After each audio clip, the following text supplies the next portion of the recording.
Good morning everyone. This is Ayushi. Let's continue our English class for class 7th.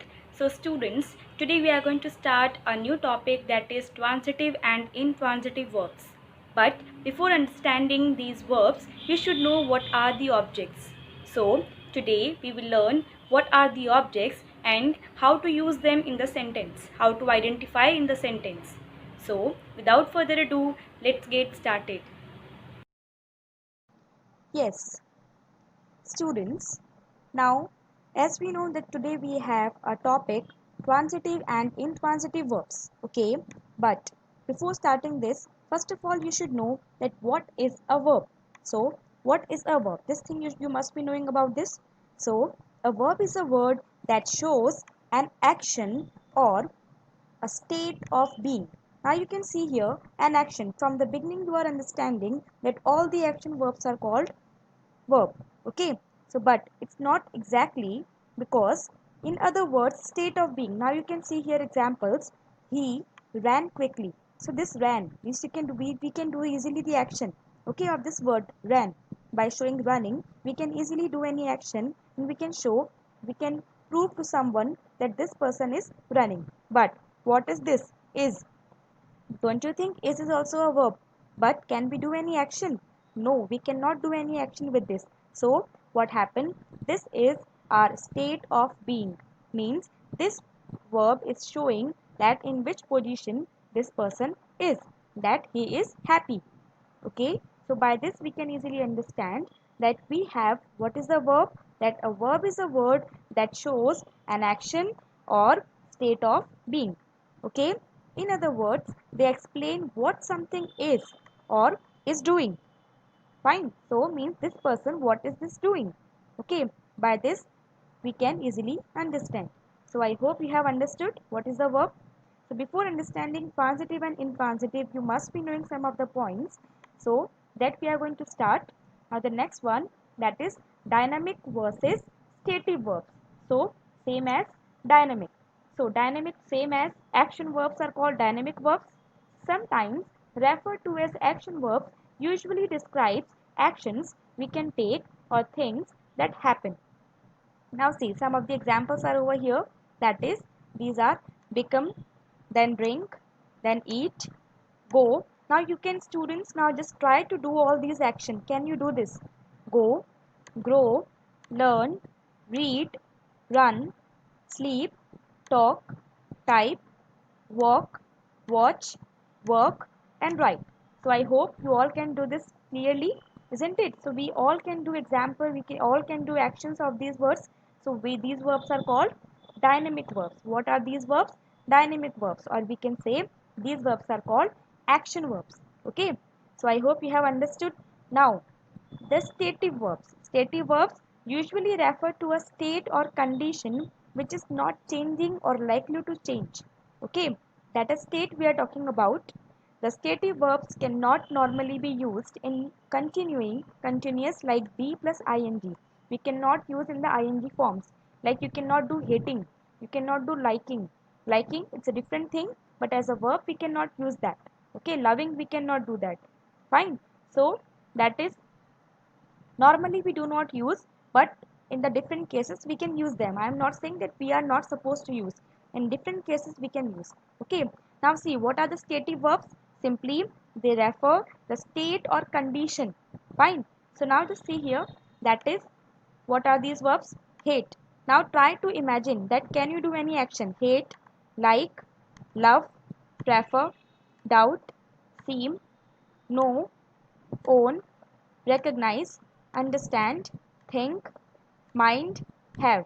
Now, after understanding this, now just try to do any action. So can you do any action of these verbs? No, we cannot do any action. So, what are these verbs? These verbs are called stative verbs. Fine. So, I hope you have understood. Now, the next one, we are talking about verbs can be transitive or intransitive, in that intransitive depending on whether they need an object to make complete sense. Okay, now see, as we know we have to learn transitive and intransitive, but we have to see, first of all we should know about these objects. So what is direct object? although you have done in the previous class, but still you must be knowing a direct object is a noun or pronoun that receives the action of a verb. Okay, that can be a noun or a pronoun, okay, that receive the action of a verb. And simply direct objects ask two questions. These are very much important. What are these? Who and what. Means if you are getting the answer of these two questions, first one is who and second one is what. If you are getting the answer of these two questions, means this is your direct object. Now how to identify direct object? Now see, that is Carla broke the vase. Now you can see here vase is there. Now Carla is name of a person. Okay, that is means name of a person, means that is subject. Broke is our what? This is our verb. Okay, and the vase, this is our object. Okay, always you will get the object after the verb. Okay, so first of all, after getting the question, we have to identify what is the verb. So in this sentence, what is the verb? Verb is broke. What is the verb? Verb is broke. Now after that, after verb, you have to put these question word, who or what, any one you have to put. Okay, so according to the word, we are going to be put the was. It's a non-living thing. Okay, so what we have to put, who or what? Yes, we have to put what. So Carla broke the vase. Carla broke what? The vase. Okay, so have you got the answer of what? Yes, we have got the answer. That's why this is our direct object. Okay, so was, and was, as I told you, direct object is a noun or a pronoun. So was is what? This is noun. Okay, so it can be a noun or pronoun. These are called direct object. So if you are getting non-living thing, that is means it is giving the answer of what? This is our direct object. So always you will get the object after the verb. Fine. So I hope you have understood this thing. Okay. Now let's come to the next one. What is an indirect object? Now direct object we have talked. Now just see what is indirect object. Here, an indirect tells us to whom or for whom. These two question words you have to keep in your mind, to whom or for whom. Fine. In the direct one, what were the question words? Direct one, what were the question words? These were, that is who and what. Okay, so don't forget this, who and what, these were the question word. And indirect one, we have the question word, these are to whom or for whom. Okay, now see the example how to identify. As I don't forget, object, you will get the object after the verb. Okay, so when will you get the object? That is after the verb. Okay, so don't forget this thing. Now just see, Sarah gave Jordan ice cream. As soon as you get the question, first of all you have to identify what is the verb. So what is the verb here? Yes, verb is gave. This is our verb. So we have identified the verb.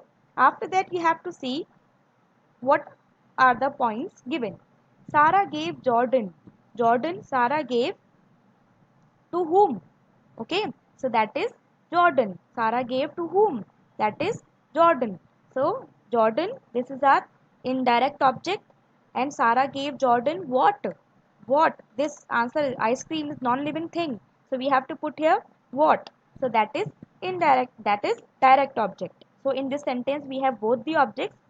Jordan, that is indirect object, ice cream, that is direct object. Fine.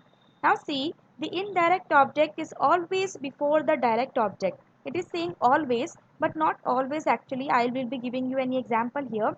99% cases you will get before, like ice cream, as I told you, this ice cream. Now see, this ice cream, this is our direct object, okay, and this one, Jordan. This is our indirect object. Okay, now see, this is direct and this is indirect.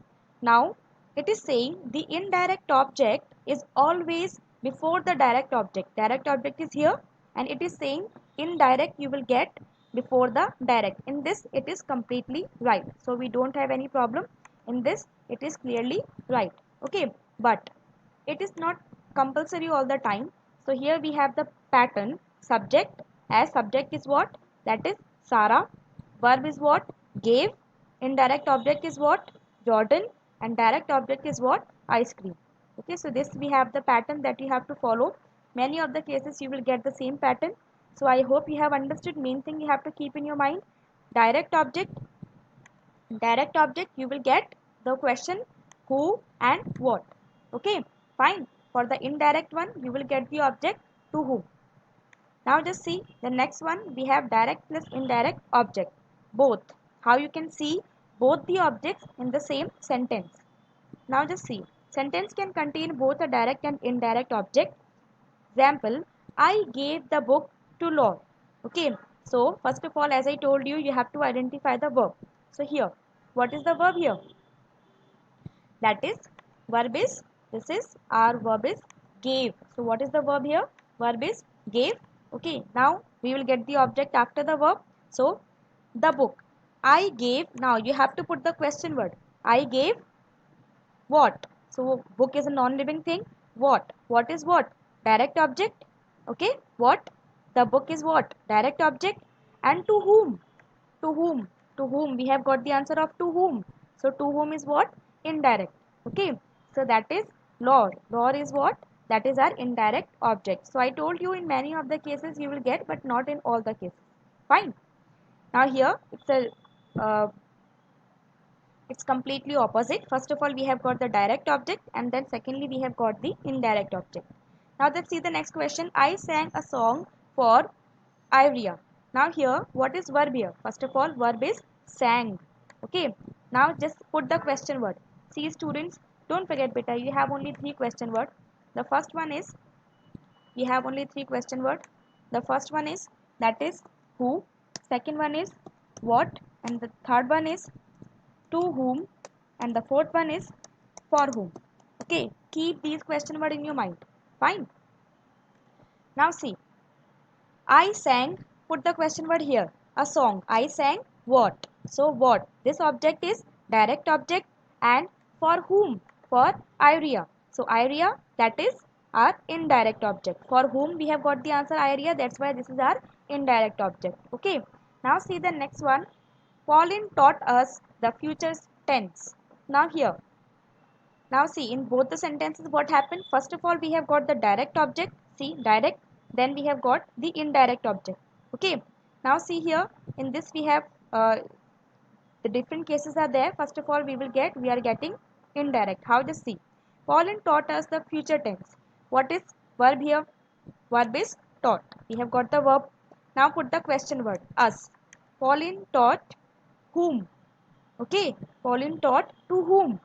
Us. So us is what? That is indirect object. And Pauline taught us what? What did he teach? That is the future tense. So this is our direct object. Okay. So I hope and no confusion is there. We have understood. Keep these question word. That is, don't forget this one. Who and what. These are what? This is for the direct object question words, and to whom and for whom. These are for indirect question word. Okay. So I think we have understood all the things clearly. Fine. Now see the next point. This is your classwork student. You have to write down the definition of the in the classwork. First of all, the heading, transitive and intransitive verbs, and tomorrow I'll be teaching you that how to use these objects in those direct, how do you use these objects in the transitive and intransitive verbs. Now see, direct and indirect objects. Verbs can have two objects. As I have told you, verbs can have two objects. The first one is direct, second one is indirect. Direct object is a noun or pronoun that receives the action of the verbs. It is identified by asking the question who. Don't forget who or what. Okay, in relation to the verb. Fine. Indirect. The indirect object is noun or pronoun that tells us to whom and for whom. Okay. The action of the verb is performed. So I hope you have understood. Okay. This is your classwork. And one more thing in the classwork. This. Underline the direct object. In this, simply you have to tell underline the direct object and circle the indirect one. This one you have to circle. Means whatever the circle one I have given, those are indirect. Okay, like you can see here. He bought her an expensive pen. Again, I am giving you the hint here. Students, keep in your mind that is who, what. Okay, these are for 1 and 2. These are for direct object, and to whom, and to whom, and for whom. These are for indirect object. Okay, now see, he bought to whom? He bought to whom? Her. So to whom we have got the answer. This is our indirect. And he bought her what? So that is expensive pen. So an expensive pen, this is our direct object. Okay, so that's why her I have circled and expensive pen, this I have underlined. The judge awarded to whom? The criminal. The judge awarded to whom? The criminal. That's why indirect. A life sentence. This is our direct object what? That is a life sentence. This is our direct object. They sent you a mail. So this verb is sent. Don't forget, first of all, it's very much important you have to identify the verb. So here in this verb is bought. In this verb is awarded. In this verb is sent. Okay, because after that only you will get the object. Okay, so here they sent whom? To whom? That is you. So this is indirect, and a mail, this is our direct. Fine. My mother taught, verb is taught. My mother taught whom? Me. That is indirect. And what? English. This is direct. She showed us. She, verb is showed. So she showed whom? Us. This is indirect. And what? All the gifts. This is direct. Now see, in this way we have followed what? First of all, indirect object is given, and then direct object is given. But many, it's not happening all the time. Some of the time you will get even direct object first and then indirect object second. Okay, so I hope you can do it easily. Now the same homework I am giving you, students. This is your homework. Same as underline the direct object and circle the indirect object in the following sentences. The first one, my father gifted me a nice watch. Second, Shaila stitched a dress for her baby sister. Deepak lent his friend his binoculars. Rani fed her dog biscuits. Prema told me about her holiday plans. So I hope you can do it. Thank you.